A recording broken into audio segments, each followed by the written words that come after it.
Alright, welcome back to Luca Food. It's kind of been a while. Um, so a lot of wrestling has happened since my last video. One of the biggest things that happened was the Penn State Iowa duel. That was a very hype duel, pretty big duel. And I don't want to say shocking outcome, but kind of pretty landslide-ish by Penn State. Not to say we didn't expect it, but at the rate at which it happened, I think that's what more was shocking. So one of the biggest matches of the night was Parco versus Shayne Van Ness. Both very good wrestlers, very experienced. Shayne Van Ness, he plays third. He had a close match with Yanni in the semis that one year. He had to be out medically last year. Parco, he's been around the block a lot. Made it to the semis a couple times. We know what Parco's about. We know what both these guys are about. And this was just a crazy match. Very quick in on the leg there.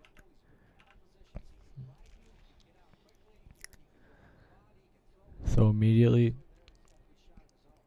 he gets in on the leg. I couldn't really see what he was doing because the camera was coming in. But he gets in on the single. Parco doesn't have his whizzer, so that's very drastic. No takedown there. There he goes. There he gets the takedown.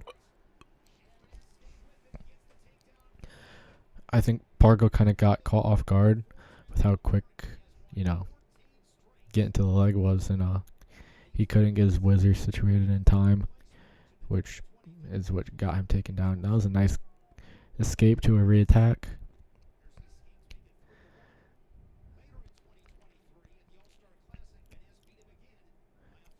Oh yeah, they did wrestle at the All-Star Classic. I forgot.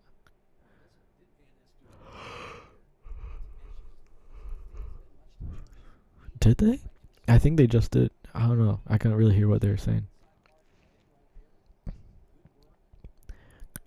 So here, Van Ness has head position. You can see he's kind of digging his head into Parco's neck. And he has this over tie.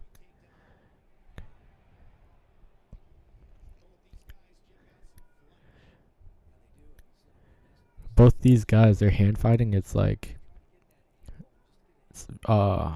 lot of high acceleration, high deceleration. Like, we'll see them. They're kind of like chill a little bit. I mean, right now they're not too chill, but they'll be kind of like slower, and then boom, they like spark it. Which is good for catching your opponent off guard. So Parco shot that double leg, and he cut to a single. And now we have a super hard whizzer from Van Ness, as we clearly see, because he's staying down here. Parco comes up with it, and he gets the takedown. Immediately to a quad pod. Earn your gold. I say this every single video. Earn your gold medal did a breakdown on the quad pod. Such a great stand up. If you're a wrestler, watch that video. Put it in your arsenal. It's the easiest way to get to your feet and get out. And it's the best way too.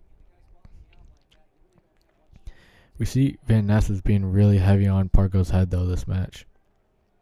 He's pulling his head down a lot, and he's circling him, which is really good.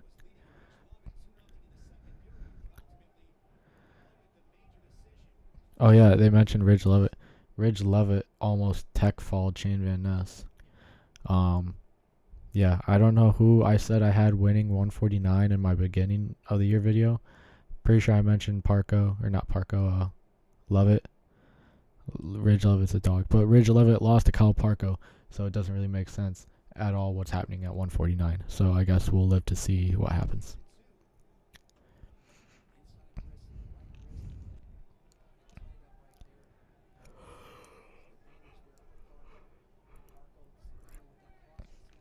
Van Ness has been heavy on that elbow bind kind of move. They both have been getting elbow binds on each other. Van Ness, he's been working a lot with that collar tie. That wasn't a takedown there, which is kind of crazy that they didn't give that a takedown. But, I mean, it also makes sense, too. There wasn't really established control, you could argue.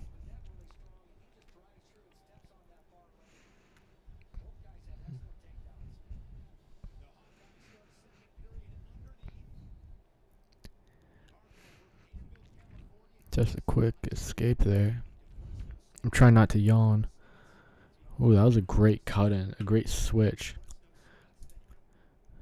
Yeah, just a standing switch, cut behind. Got his own reversal on him. That was beautiful.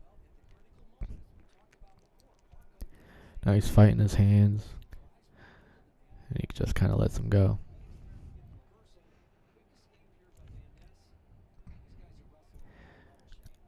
Ooh, that was really good. So Parco went for the ankle pick and Van Ness threw it by. Here we go. Watch. So Van Ness. Or no, I think he. Whoa. Let's slow it down, eh? So what happened here? Van Ness tried to hit a arm drag to a single, and then Parco defended and circled. Okay, so yeah, he tried to go for like a throw by ankle pick kind of thing with the underhook, but Van Ness just limped armed with it and was able to defend that throw by, but Parco still got his leg, which might affect this.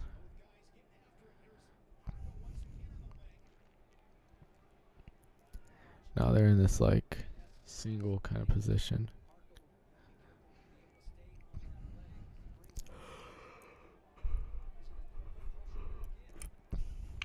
They both have the same thing on each other.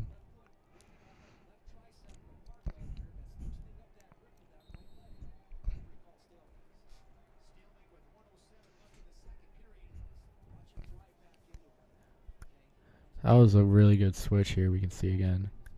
He tried to trip him. So Van Ness was coming this way with all his momentum, trying to trip him this way.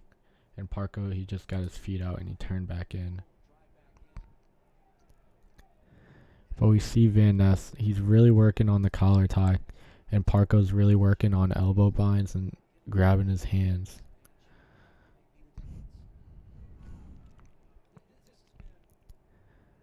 That we see more so of. Tries the underhook throw by, but he doesn't get the underhook throw by, so he just drops. See, he tried to hit, like throw him this way, bring him this way, but Parco kind of like squared with it. So instead of running that way with it, he just dropped down to the legs, which is great move. That was actually such a great move. Let's watch that again. So again, he has the underhook and he tries to hit that underhook throw by. And Parco stopped it. So he just... That was great. Now he's getting exposure. And Parco's in a really dangerous spot because he has his legs split. But he's doing a good job at recovering. But, I mean, if he gets a nice crossface on him...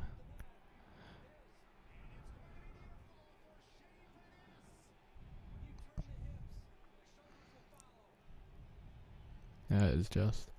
That's something there.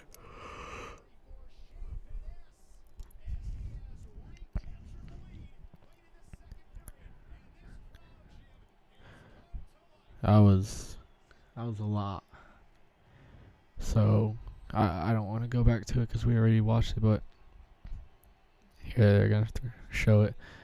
Underhook throw by.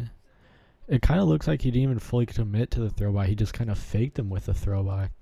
And got the reaction out of Parco and then just dropped to the new move. Like, that was actually, if that was his intent, that's a great move as well. He did a quad pod, got to his feet, we see here. But yeah, faking shots, like, I don't want to say over faking, but like, it's like shooting a hezzy with a basketball if you ever play basketball. Oh my gosh. Let me say this analogy first before we go back and watch that. You can shoot good shots like basketball players, pulling a hezzy. Key to a good hezzy, make it look like you're going to shoot a real shot. It's not like, it's like you're actually about to shoot it. That's what we saw there with that takedown.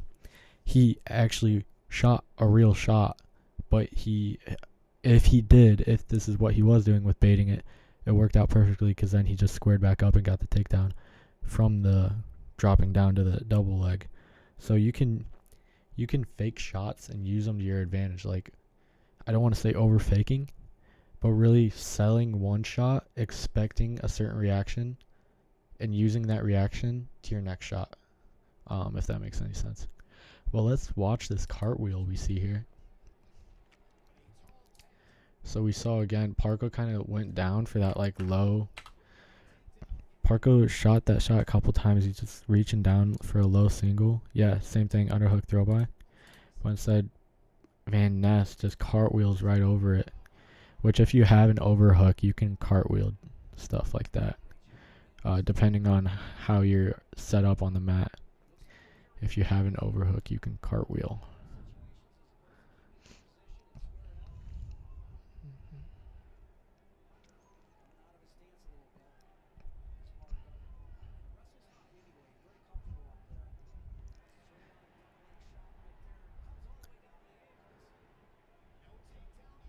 Yeah, that's fair, no takedown.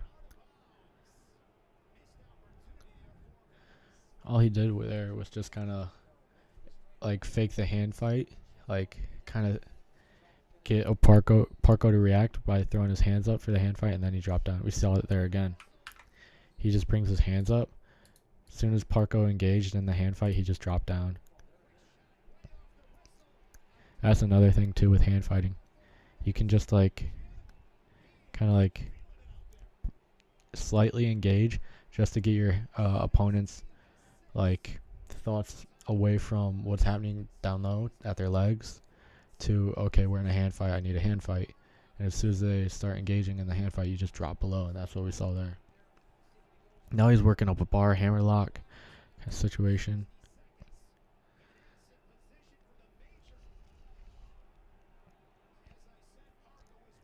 Even though he's majoring Parco, it's not like Parco's wrestling a bad match. He's just had a couple bad moments, and it's like those bad moments were just really good moments by Van Ness. So I don't want to fully discredit Parco on this match. It's just Van Ness was one step ahead on some of those things that we saw with the faking and the movement. So yeah, that's the match. But what we can take away from this is efficiently using fakes on shots and on everything. With the hand fight, we saw him engage just enough in the hand fight to make a shot down low and get a takedown. And then we saw him commit to his shot. Not fully commit, but like throw this one shot out there with that underhook throw by just to drop down to a double leg. So you can use shots. It's just faking, but doing it enough to cause a reaction, and you need to know that reaction's coming. Because if you don't expect a certain reaction, then they can capitalize off it. So you need to understand what reaction will come from what shots and what you're doing to make those other shots work out. Because if I don't know, like I don't even know. I've been off the mat for a while. If anyone doesn't know, I didn't wrestle this year. Personal decision not to. So I'm kind of out of it on that. But yeah, it's like it's just efficiently faking enough just for it to cause that reaction. I don't really know what else I got for you guys. Thanks for watching. Comment, like, subscribe. Comment what other matches I should go over, and thanks for watching.